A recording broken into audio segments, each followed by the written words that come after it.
Sama saudara-saudari yang terkasih dalam Kristus. Doa bukan sekadar kata-kata yang kita ucapkan, melainkan cerminan dari hati kita yang paling dalam. Ketika kita datang ke gereja untuk berdoa, kita membawa harapan, permohonan, bahkan pergumulan yang tidak selalu tampak oleh orang lain.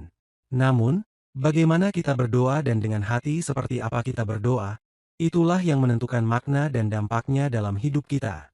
Dalam perumpamaan Injil hari ini, Yesus menggambarkan dua sosok yang datang ke bait Allah untuk berdoa, seorang Farisi dan seorang pemungut cukai.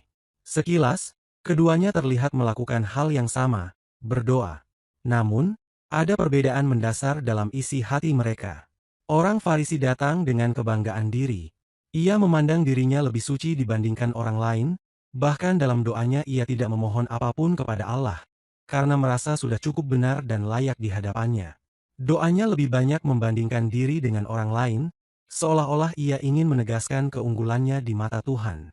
Sayangnya, doa seperti ini kehilangan esensinya, karena doa seharusnya adalah perjumpaan dengan Allah, bukan ajang pembuktian diri.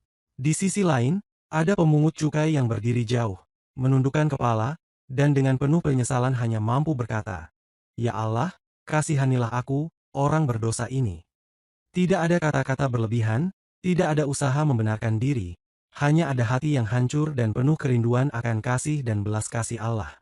Yesus kemudian mengatakan bahwa justru pemungut cukai itulah yang pulang sebagai orang yang dibenarkan oleh Allah, sementara orang Farisi tidak. Ini adalah pesan yang begitu kuat bagi kita, bahwa dalam doa, yang terpenting bukanlah banyaknya kata atau kesalehan yang terlihat, melainkan ketulusan hati dan kerendahan hati di hadapan Tuhan.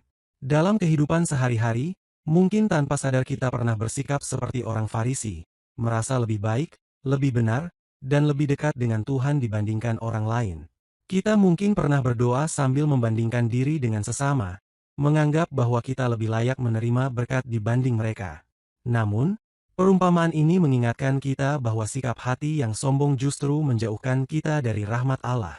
Sebaliknya, kita diajak untuk meneladani pemungut cukai, datang kepada Tuhan dengan hati yang terbuka, mengakui kelemahan kita, dan memohon belas kasih-Nya. Sebab, hanya ketika kita menyadari bahwa kita membutuhkan Tuhan, barulah kita benar-benar menerima kasih-Nya yang membenarkan dan menghidupkan kita. Di masa Prapaskah ini, mari kita bertumbuh dalam doa yang sejati, doa yang tidak untuk meninggikan diri, tetapi untuk merendahkan hati di hadapan Tuhan. Sebab, yang dibenarkan bukanlah mereka yang merasa paling benar, tetapi mereka yang dengan tulus menyerahkan dirinya kepada kasih dan rahmat Allah.